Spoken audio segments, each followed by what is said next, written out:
ایک حکیم اٹھ کے آئے گا یوٹیوب پہ, وہ ایسا پیش کرے گا میں ہی ہوں حکمت جس نے پڑھی ہے, باقی سارے کیا ہیں, اور وہ لہسن کے فضائل بیان کرنا شروع کر دے گا. لہسن کھانے سے یہ ہوتا ہے, اجوائن کھانے سے یہ ہوتا ہے, لونگ کے چند دانے کھا لو, اگر مر گئے تو مجھ سے پوچھنا کیوں مرے. لونگ کے فضائل, کچھ بھی نہیں ہوتا, پراٹھے کھایا کرو صبح صبح بیٹھ کے اور ورزش کر لیا کرو, تھوڑا سا بھاگ دوڑ لیا. جو صحت کے اصول 1400 سال پہلے تھے نا, آج بھی کیا ہے وہی ہے. جدید تحقیق کوئی ایسی عجیب سی چیز نہیں ہے جو آپ کو پتہ نہیں کیا بنا دے.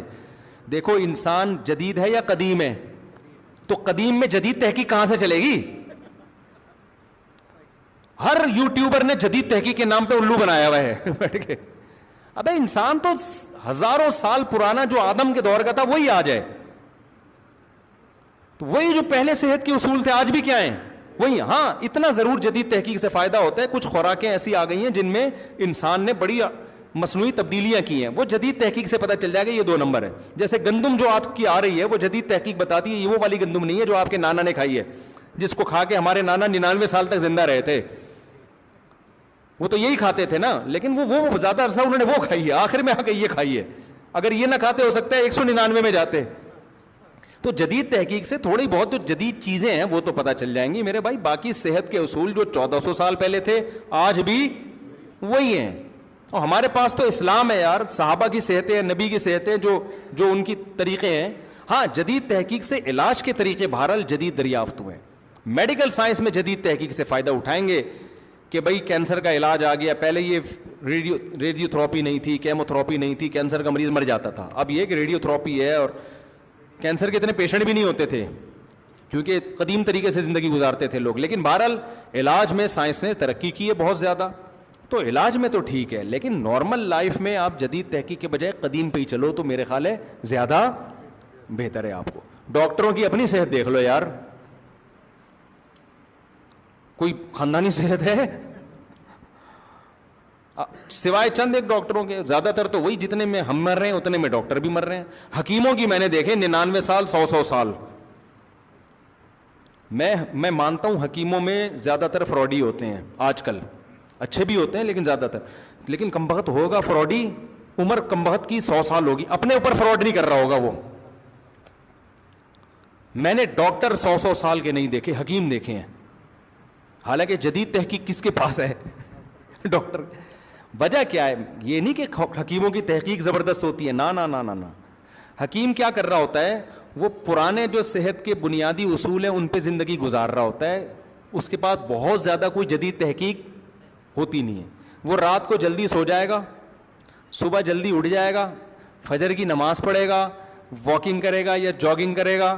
4 شادیاں بھی کرتے ہیں زیادہ تر حکیم لوگ, دیکھے ہیں میں نے. اور خوراک تھوڑی کھائے گا, 2 ٹائم کھائے گا. حکیم محمد سعید صاحب پتہ ہے آپ کو, میں ان کے قریبی دوست سے ملا, قریبی دوست سے, ماشاءاللہ وہ بھی 95 سال کے.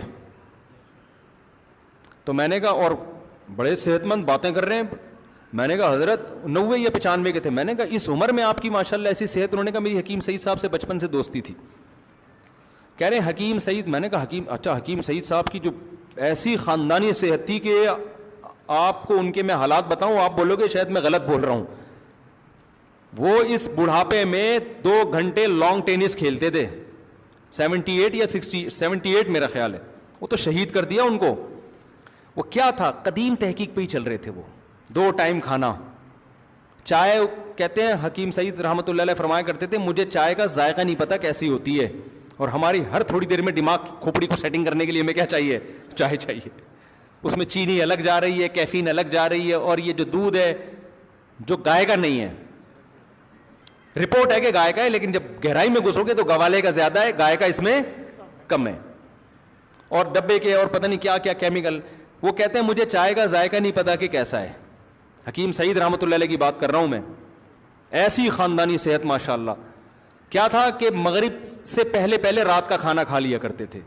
کہتے ہیں زندگی بھر جب سے 24-25 سال میں حکیم بنے نا, اس کے بعد انہوں نے یہ کیا کہ رات مغرب کے بعد کچھ نہیں, بس ہلکا پھلکا صبح ناشتہ, وہ بھی میرا خیال ہے 10-11 بجے کھاتے تھے. 2 ٹائم کا کھانا پوری زندگی, اور رات کو جلدی سونا ہے, صبح جلدی اٹھنا ہے. تو یہ قدیم طریقہ تو یہی ہے نا. سمجھ رہے ہو. اور کوئی خاص پرہیز نہیں, بس کم کھانا ہے, 2 ٹائم کھانا ہے, وہی گھر میں روٹی, وہی دہی بھی کھا رہے ہیں, دودھ بھی پی رہے ہیں, گھر میں کوئی حلوہ گھر کا بنا ہوا ہے وہ میٹھا بھی کھا رہے ہیں. کیسی بہترین ماشاءاللہ ان کی صحت تھی ایسا. اور ان کی ایکٹیویٹیز آپ دیکھیں, دن بھر اتنی مصروفیت, 20 شعبوں میں انہوں نے اپنے آپ کو مصروف کر کے رکھا ہوا تھا, اور ہر شعبے کو درجہ کمال تک پہنچایا ہے. اور نماز کے ایسے پابند تھے, ان کے خادموں نے بتایا کہ میں 5 سال ان کے ساتھ رہا ہوں, 5 سال میں ایک دفعہ میں نے نہیں دیکھا کہ نماز میں 5 منٹ باقی اور 5 منٹ پہلے ان کا دایاں قدم مسجد کے اندر نہ آ گیا ہو. فجر, ظہر, عصر, مغرب, عشاء, 5 ٹائم نماز میں نا, ہر نماز میں 5 منٹ پہلے مسجد میں جانے کا ان کا معمول تھا. کہتے ہیں ایسا نہیں ہوا کہ 4 منٹ پہلے کبھی گئے ہوں. اور کوئی ٹائم دیتے تھے نا کسی کو کہ میں نے اتنے بج کے اتنے منٹ پہ آنا ہے, تو اس کا مطلب کیا ہوتا تھا, اتنے بج کے اتنے منٹ پہ آنا ہے. کہیں ربن کاٹنا ہے, افتتاح کرنا ہے, ان کا ٹائم دیا, وہ گئے ربن کاٹ کے آ گئے, کوئی بندہ ہی نہیں ہے وہاں پہ. انہوں نے کہا ربن لاؤ, ادھر باندھا, کٹک چلے گئے. لوگ کہہ رہے ہیں جی آج حکیم سعید صاحب نے آنا ہے, پتہ نہیں ٹائم, وہ ابھی تک آئے کیوں نہیں. بھائی وہ ٹائم کے پابند ہیں, وہ اپنے ساتھ ربن لے کر آئے تھے, یوں لگایا, کاٹ کے چلے گئے.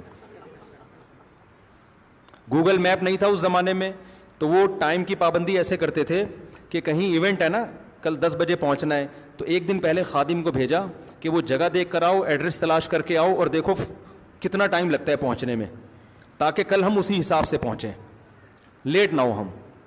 سمجھ میں آ رہی ہے بات, تاکہ ہم لیٹ نہ ہوں اور ایڈریس تلاش کرنے میں ٹائم ضائع نہ ہو. تو حکیم تھے وہ, ڈاکٹر تھوڑی تھے.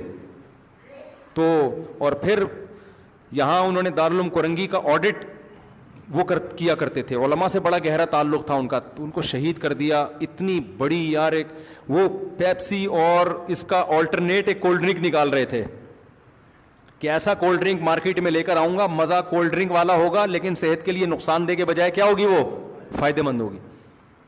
تو ایسی ایسی ان کی خدمات تھیں. ہمارے کراچی والوں نے ان کی قدر نہیں کی. کراچی نے اپنوں کا, بڑے بڑے لوگوں کا خون بہایا بھائی, بہت خون بہایا.